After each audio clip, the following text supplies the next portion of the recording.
Jadi BPOM udah benar menolak. Hmm. BPOM itu harus berada di tengah dan mengikuti tupoksi tugas pokoknya, begitu kan. Nah, kalau dia eh, akan memberikan keterangan di pengadilan, itu harus dari pengadilan, dari hakim yang meminta secara resmi majelis hakim itu.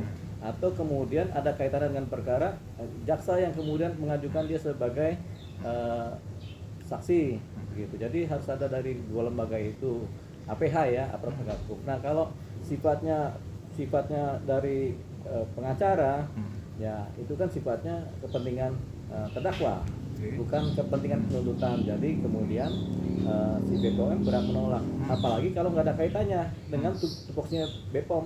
Jadi ya BPOM harus menolak gitu. Kalau dia mengabulkan malah berbahaya. Jadi BPOM sudah benar menolak diajukan sebagai saksi dari terdakwa. Ya, kita ambil misal begini, ada satu menteri, kemudian ada satu perkara pidana di mana ada satu terdakwa. Apakah terdakwa kemudian bisa mengajukan menteri ini menjadi saksi yang meringankan atau apa? Kan tidak bisa. Begitu. Kenapa? Karena semua terikat dalam hubungan pekerjaan institusi. Begitu, kecuali institusi negara yang minta. Gitu. Jadi ada suatu keadaan khusus pengecualian kalau APH-nya adalah penegak hukum atau pengacara gitu. Tapi kalau APH-nya adalah institusi dari pemerintahan, jaksa, hakim, ya kan hubungannya institusi kan kenegaraan, jadi bisa. Tapi pengecualiannya terhadap pengacara, karena pengacara bukan institusi negara sebenarnya yang dibayar oleh negara. Pengacara itu berdiri sendiri, sehingga tidak bisa pengacara kemudian minta menteri jadi saksi, minta si dirjen jadi saksi, nggak bisa begitu. Apalagi untuk kepentingan pembelaan, kepentingan pribadi gitu, jadi nggak bisa. Kecuali penuntut umum yang minta, yaitu jaksa atau majelis hakim sendiri yang meminta untuk dihadirkan gitu. Dan menteri juga belum tentu mau, dia bisa menolak atau bisa menyuruh asistennya atau dirjennya untuk atau wamennya untuk kemudian datang. Itu contoh ya. Jadi walaupun sama-sama APH, nggak serta-merta punya posisi hak dan kewajiban yang sama. Kan APH ini kan APH polisi, APH jaksa, APH majelis hakim, dan APH pengacara. Masing-masing ada undang-undangnya sendiri. Dan tiga ini APH untuk kepentingan kenegaraan. Yang satu tidak untuk kepentingan kenegaraan, tapi lebih kepada privasi pribadi-pribadi warga negara, atau kita ambil sebagai hukum pribadi atau hukum ini ya, badan hukum, tapi sifatnya privat gitu. Jadi ada perbedaan. Begitu.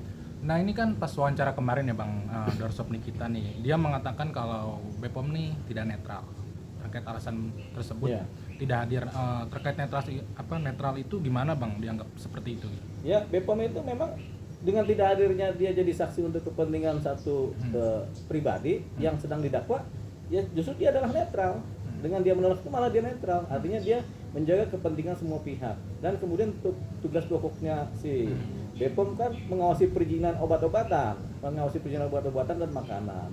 Kalau ada yang melanggar atau tidak ada izin kan BPOM juga kan menginvestigasi sendiri dengan penyidiknya, atau dia membuat laporan ke polisian di Itsus kan, pidana khusus kan begitu, sehingga proses hukumnya berjalan. Kan ada saksi-saksi juga administrasi dari BPOM juga kan, itu tugas pokoknya, bukan kemudian menjadi kesaksian pembelaan terhadap seseorang yang diduga melakukan suatu tindak pidana dan mau dibela, ya bukan. Berarti balik lagi kalau bisa dibilang langkah BPOM ini sudah tepat ya Bang?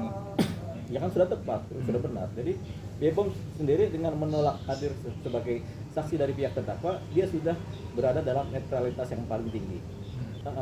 Memang kan BPOM akhirnya beranggapan bukan produk, karena ini kan kaitan pidananya apa?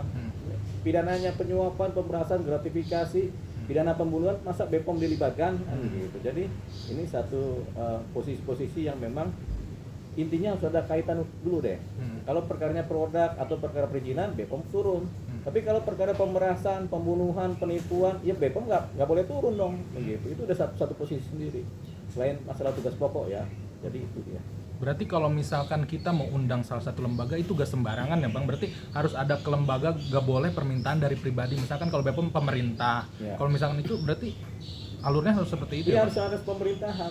Jadi kalau kita mau mengajukan saksi, ya kita mohonkan kepada jaksa juga lah. Pak Jaksa, kami mohonkan supaya ini dipanggil, atau pengacara, Pak Majelis Hakim, mohon pihak menteri dipanggil, mohon pihak BPOM dipanggil. Kalau majelis hakim kemudian membuat keputusan, ya dipanggil, itu sudah berarti tugas kenegaraan begitu.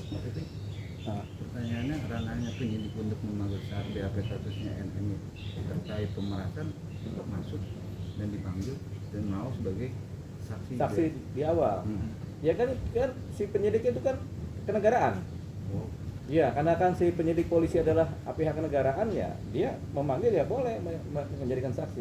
Tapi kalau yang sifatnya terdakwa kan sifatnya privat ya, karena persangkaan gitu. Itu yang kemudian BPOM harus berada di tengah gitu. Tapi kalau yang manggil jaksa juga harus datang juga si BPOM kan. Yang manggil hakim harus datang. Makanya kenapa pengacara perlu memanggil si BPOM harus lewat persetujuan majelis hakim. Jadi majelis hakim kami mohonkan ini dipanggil. Kalau majelis hakim setuju, dipanggil lah, datanglah wajib. Tapi kalau majelis hakim nggak ada persetujuan, tiba-tiba pengacara nyelonong sendiri minta BPOM dipanggil, tahu-tahu mau menghadirkan BPOM ya nggak bisa. Gitu. Jadi harus ada alurnya yang formal, yang bisa kemudian dianggap sebagai sesuatu yang bisa secara normatif hukum tata negara berjalan. Jadi intinya Abang membaca seorang BPOM itu tidak datang karena dia independen. Iya, karena institusi negara. Iya. Kita juga pihak swasta, pengacara swasta, kita mau panggil BPOM jadi saksi untuk kepentingan kita kan nggak bisa juga. Gitu, namanya BPOM kemudian tidak netral. Gitu. Jadi itu dia. Itu juga sama. Tapi kalau kita mau ngajak BPOM dalam suatu perkara, BPOM tolong jadi saksi, kita harus minta ke majelis hakim, bukan kita langsung ke BPOM. Kita majelis hakim izin, kami mau meminta supaya BPOM dihadirkan melalui penetapan majelis hakim. Kalau majelis hakim setuju, ya, karena ada kaitannya, diputus, ya, ditetapkan untuk dipanggil, harus hadir. Tapi kan Abang melihat dari sebagai lawyer juga menangani perkara apapun, ya kan disayangkan nggak pihak dari hakim dari JPU buat sementara ini tidak memanggil BPOM karena materinya ini kan ada sangkut paut skincare yang diduga dokter ini bermasalah. Nah, Abang ya, kita bukan menyayangkan, itu kan kebijakan dari majelis hakim sama jaksa. Intinya perkaranya apa? Kalau perkaranya pemerasan, ya pemerasan aja yang dibahas. itu. Kalau perkaranya skincare yang tidak legal, harus ada laporan polisi sendiri, harus ada tindak pidana sendiri yang kemudian harus dibahas sendiri. Makanya kenapa seorang Nikita Mirzani seharusnya dia melaporkan si Reza Gladys ke posisi laporan polisi. Kenapa? Skincare ini bermasalah. Begitu, karena skincare bermasalah, dia bikin laporan polisi sehingga BPOM turun, polisi turun dalam perkara yang berbeda. Ya, dalam perkara perizinan BPOM kan, nah, pidananya juga ada itu kan. Ya, harusnya Nikita Mirzani melaporkan itu. Tapi Abang melihat dari posisi proses sidang yang buat saat ini tetap poinnya di pemerasan, bukan nggak ada Ya sangkut kan perkaranya juga kan dakwaannya kan pemerasan TPPU sama pencemaran nama baik. Iya. Kan kita nggak bisa keluar dari tiba-tiba ada kasus pembunuhan kita masukin ke situ, tiba-tiba kasus pencurian, perkara pencurian kita masukin dalam satu perkara, itu nggak bisa. Saksi-saksi pencurian, saksi-saksi barang bukti pencurian atau penggelapan kita masukin kan tidak. Oh, kasusnya tindak pidana pemerasan TPPU sama pencemaran nama baik, ya itu aja berkutat di situ. Itu yang namanya terkait, ada keterkaitan. Oke, tapi kan masyarakat menilai ini Bang, poin benang merah. Makanya kita ngobrol di sini supaya masyarakat paham, gitu. Supaya paham nih, yang benar tuh begini kan begitu kan, banyak juga masyarakat Iya, yang belum itu paham dia. kan, kita kasih paham. Jadi paham dalam arti kata ini poinnya bukan kata BPOM ya, ini poinnya pemerasan. Tapi kan ya itu Bang, maksud narasi yang sekarang banyak beredar ini kan awalnya itu dilaporkan gara-gara mereview jelek. Iya kan, review jelek kan bagian dari modus rencana pemerasan kan pakai review dulu kan.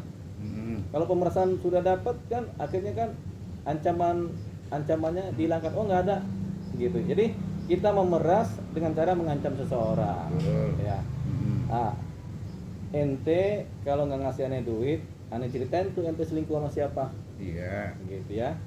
Itu. Ini modusnya di situ. Nanti ceritain ente selingkuh sama siapa. Iya. Kan dosanya selingkuh. Oke. Tapi ketika sudah terjadi pembayaran, oh kalau gitu aneh bilang ente nggak pernah selingkuh, ente orang suci, kan begitu. Tapi BPOM juga harusnya ngomong begitu dong Bang. Oh ini BPA kasus skincare-nya si dokter Reza tidak ada masa clear Bang. Iya, ini kan di wilayah perselingkuhannya kan nggak dibahas. Ini kan pemerasnya di situ. Pemerasan dengan ancamannya ini kan membongkar aibnya seseorang kan. Aibnya seseorang ini kan perkara yang tersendiri. Begitu. Ya udah nggak usah dibahas di dalam perkara pemerasan. Cuman modusnya ini akan mengancam begini kan begitu, akan mengancam menceritakan tentang kejelekan suatu produk, kan begitu ancamannya kan? Itu modusnya begitu. Tapi mensrianya lengkap gitu.